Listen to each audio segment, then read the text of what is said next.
સમાચારની વાત કરવામાં આવે તો શ્રી ગણેશ વિસર્જન અંતર્ગત વડોદરા શહેરના પોલીસ કમિશનર દ્વારા સિટી વિસ્તારમાં ફૂટ પેટ્રોલિંગ હાથ ધરવામાં આવ્યું। શ્રી ગણેશ વિસર્જન અંતર્ગત પોલીસ કમિશનર નરસિમ્હા કુમારે ઉચ્ચ અધિકારીઓ સાથે સિટી વિસ્તારમાં ફૂટ પેટ્રોલિંગ હાથ ધર્યું હતું। વડોદરા શહેરમાં શ્રી ગણપતિ વિસર્જન માટે વડોદરા શહેરના તમામ અધિકારી 4 SP, 10 DYSP, 35 PI, 60 PSI, 600 police કર્મચારીઓ, એસઆરપીએફની 6 ટુકડીઓ બંદોબસ્તમાં તૈનાત કરાઈ છે। Police commissioner Narasimha Kumar, JCP Manoj Ninama, Leena Patil સહિતના અધિકારીઓએ જૂની ગઢી ખાતે શ્રીજીની આરતી કરી ધન્યતા અનુભવી હતી।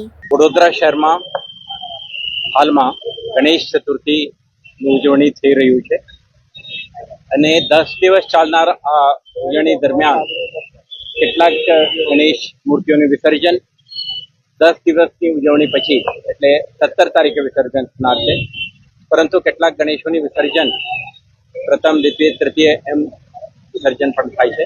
આવતીકાલે એક જૂની ગઢી ગણેશ જે ઐતિહાસિક મહત્વ ધરાવે છે આ ગણેશનું વિસર્જન છે। આ વિસર્જન માટે શહેર પોલીસના અધિકારીઓ, બહારથી 4 એસપી કક્ષાના અધિકારીઓ, 10 ડીવાયએસપી કક્ષાના, 35 ઇન્સ્પેક્ટર કક્ષાના અને 60 જેટલા સબ ઇન્સ્પેક્ટરો આવેલા છે। સાથે સાથે 600થી વધારે police constable, head constable, ASI પણ જોડાયેલા છે। 4 કંપની એસઆરપીએફ પણ આપણે બંદોબસ્તમાં આવેલી છે। એટલે શહેર પોલીસ, બહારના અધિકારી કર્મચારીઓ સાથે સાથે એસઆરપીએફના કંપનીઓને તૈનાત કરીને સમગ્ર સુરક્ષા વ્યવસ્થા આપણે ગોઠવવામાં આવશે। આપણે આ વખતે 2-3 મહત્વનું આયોજન આપણે કરી છે। એક તો તમે જોઈ શકશો, છેલ્લા કેટલાક દિવસોથી, અઠવાડિયાથી આપણે પૂર્વ તૈયારીઓ કરી રહ્યા છીએ। તમામ સ્ટેક હોલ્ડરો સાથે, કલાકારો, આયોજકો, પંડાલના ઓર્ગેનાઇઝરો દરેક સાથે આપણે ડાયલોગ પ્રોસેસમાં છીએ અને સાથે સાથે સ્થાનિક આગેવાનો, ચૂંટાયેલા જનપ્રતિનિધિઓ, પ્રતિષ્ઠિત નાગરિકો સાથે પણ મળીને આપણે એક શાંતિપૂર્ણ વાતાવરણમાં કાર્યક્રમ સંપન્ન થાય તે માટેના તમામ આયોજનો કર્યા। આપણા તમે જોયું, વિઝિબિલિટી વધારવા માટે મોબાઈલ પેટ્રોલ્સ, ફૂટ પેટ્રોલ્સ, વાહન ચેકિંગ આ બધું પણ સિટી શહેર પોલીસ કરી રહ્યું છે। સાથે સાથે આપણે ટેકનોલોજીના મહત્તમ ઉપયોગ કરીને પણ આપણે બંદોબસ્ત ગોઠવવાના છીએ। આપણે પાસે જે ડ્રોન ફ્લીટ છે, ડ્રોન કેમેરાના માધ્યમથી પણ કેટલાક થાપા પોઈન્ટ, સંવેદનશીલ વિસ્તારો અને પોટેન્શિયલ રિસ્ક જ્યાં દેખાય છે આને પણ આકાશથી જોવા માટે પણ આપણા આયોજન છે।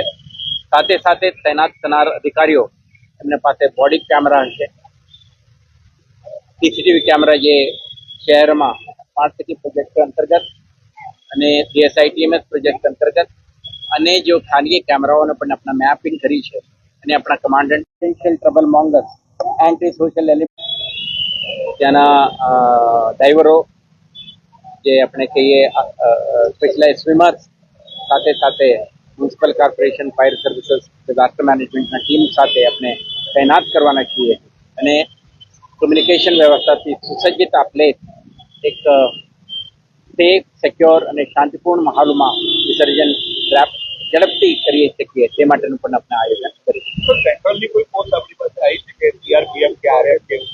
દર વર્ષે વધારાના રેપિડ એક્શન ફોર્સ આવતી હતી, આ વર્ષે પણ કદાચ આપણે 1-2 દિવસમાં આપણા તૈનાત કરવાની આપણા તૈયારીઓ છે।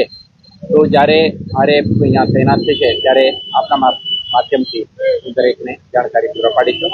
અત્યારે આપણી પાસે 3 કંપનીઓ ઓલરેડી હતા, આના ઉપરાંત આપણી પાસે કંપની એસઆરપીએફના કંપનીઓ આવી ગયા છે। એટલે પૂરતા પોલીસ બંદોબસ્ત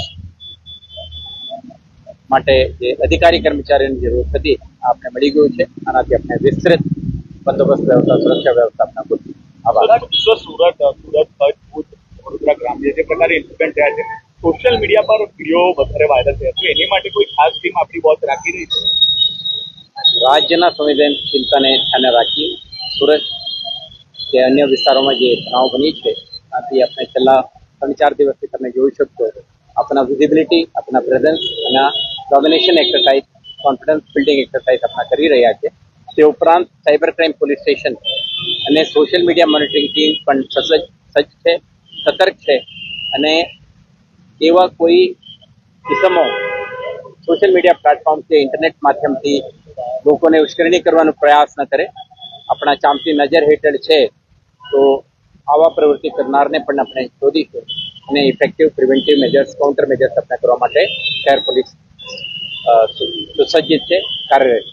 એક અંતિમ સવાલ, ઈદ અને ગણેશ વિસર્જન સાથે છે, શહેરીજનો તમારા છે, તેમની સુરક્ષા અને શાંતિ સલામતી માટે આપ શું મેસેજ આપવા માંગશો વડોદરા શહેર પોલીસ પરિવાર? આ વખતે ઈદ 16મી તારીખે છે અને ચતુર્દશી 17 તારીખે છે, એટલે ગણેશ વિસર્જન 17 તારીખે છે. તો પારંપરિક રીતે વડોદરા શહેરમાં 43 જુલુસો નીકળતા હતા. એમાંથી 11 જુલુસો બપોરે અને બાકીના જુલુસો સવારે નીકળતા હતા.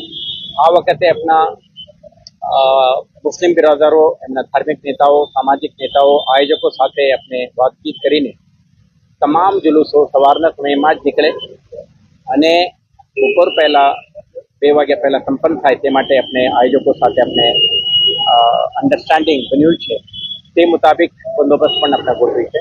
15 તારીખે પરંતુ અત્યારે જે બે તહેવાર એક સાથે ચાલી રહેવાના હોવાના કારણે બંને સમુદાયના લોકો સાથે આપણા સતત સંપર્ક, એમના આયોજકો સાથે આપણા ડાયલોગ અને આપણા તમામ વિસ્તારને આપણે મેપિંગ કરીને સંવેદનશીલતાને ધ્યાને રાખીને આપણે બંદોબસ્ત વ્યવસ્થા ગોઠવી છે.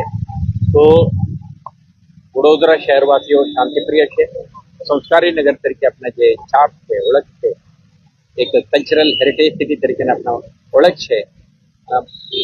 નાગરિકો પોલીસ એડમિનિસ્ટ્રેશન સાથે સાથ સહકાર આપે, એક શાંતભરી વાતાવરણમાં બંને તહેવારો ધાર્મિક શ્રદ્ધા, ભક્તિ અને એના ગ્રેન્ડ્યોર સાથે ઉજવણી કરવામાં એકબીજાની મદદ કરે એવું મારા વિનંતી છે, અપીલ છે.